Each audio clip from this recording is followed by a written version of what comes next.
Welcome back, and thanks for tuning in for a third time. I'm Mike, your political science guy with 12 years of government-funded political education, talking to you about the world and domestic politics and how they intertwine, and hopefully talking with an ability to be objective so that you can understand both sides, because politics is the definition of the struggle of power, and science, when you put political science together, is being able to objectively look at that, as opposed to looking at it only from one side, demonizing the other side, getting people upset so that they write out a check to you and then stampeding against your enemy.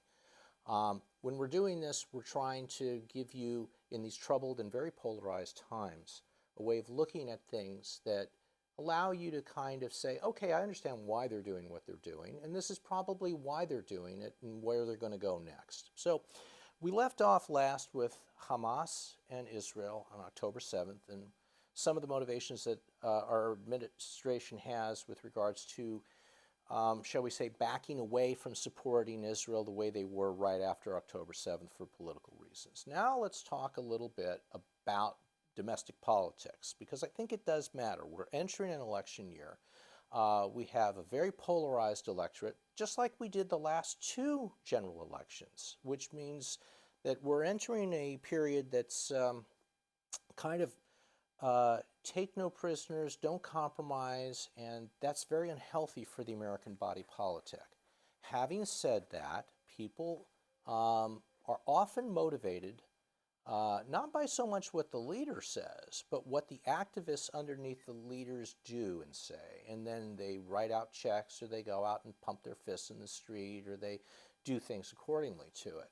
So it's important because we live in this age. It's a wonderful age in a way because we have this digital media that's just exploding around us. When I was a youngster, and I'm old enough to go to Denny's and get a senior discount, there was three major networks that covered nationwide television. Then there was the public network as well. That was kind of it. Otherwise, it was local yokel stations. Today, you have a myriad of choices, literally thousands of channels that you can watch if you include the YouTube channels and what have you. So it's kind of like if it was 1910, there would have been a 15-watt bulb in your ceiling and everything would have been dim. And now you got a 100-watt bulb in, and everything is wildly bright, and it's overload for a lot of people's sensors, and they don't have the ability to control their passions or emotions, and they also will go into a path of least resistance. If they have an ideological bent one way, they're going to follow that bent, and so that's where they're going to get their news from.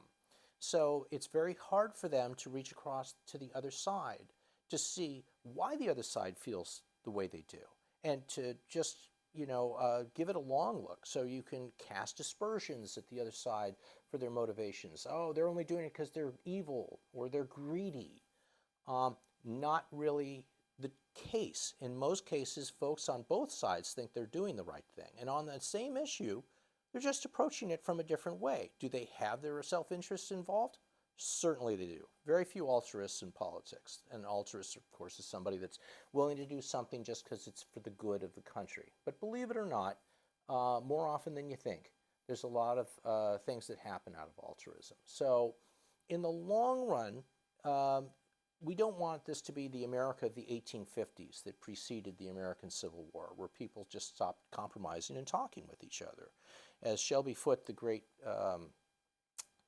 writer who wrote something about the American Civil War that would be about, 2,000 pages between three books or more, said the genius of our system is to compromise. So let's remember that. Thanks for now.